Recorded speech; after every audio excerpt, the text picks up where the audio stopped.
Во издание на општина Кочани и авторство на Илинка Атанасова и Љубинка Ајтовска, денеска во етно куќата во Кочани беше промовирана монографијата со наслов Полаки и поднаслов за шопските краишта во Кочанско. Градоначалникот Радко Димитровски во име на издавачот го истакна значењето на книгата, која представува документ за најголемото по површина село во општина Кочани. Промоторот професор доктор Зоран Чомалинов зборуваше за карактеристиките на Соговските села со сите нивни потенцијали од туристички, стопански и друг аспект, кои низ илустрации, податоци и сведоштва се поместени во овој труд. Тој ги нагласи и другите содржини кои фрлаат светлина врз спецификите на Полаки и селата што го обкружуваат, како дел од шопските краишта во Кочанско. Меѓу другото, тој изјави: Поделена во три дела. Во првиот дел има општи историјско-географски податоци за местоположбата и кратката историја на селото.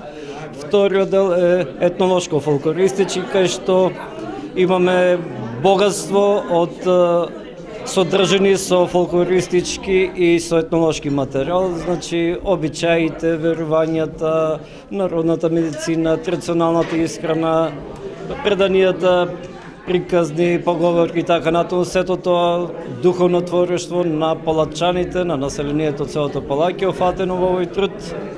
Третиот дел е новинарско видување на современите проблеми со ова село и целиот дел на осоговијата кој што немилосредно во последните 5-6 децении е изложен на процесот на депопулација. Авторките им искажаа благодарност на сите што на еден или друг начин помогнале при подготовката на монографијата.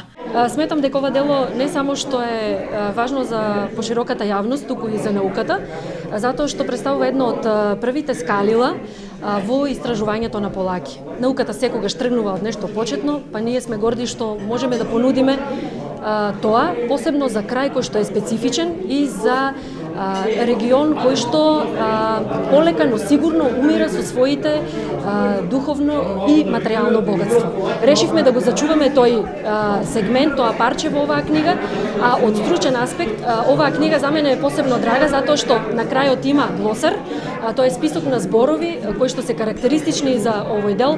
Јас и на промоцијата го спомнав терминот куќиште, тоа не е аугментатив од куќа, туку е кујнскиот дел во просторот на куќите во Полаки, кои патем речено немаат оџак.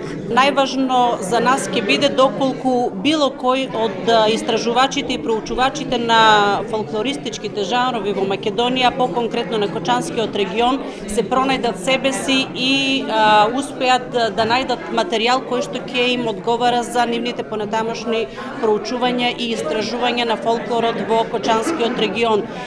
Се обидовме во материјалот кој што ќе биде представен да се појавиме со исклучиво оригинални материјали, оригинални елементи кои што го карактеризираат воопшто шоплукот, меѓутоа и по-конкретно Полацкиот регион. По промоцијата беше организирана закуска на специјалитети кои потекнуваат од полацките мала и своевремено представувале најсвечената храна пригодна за празници и други свечености.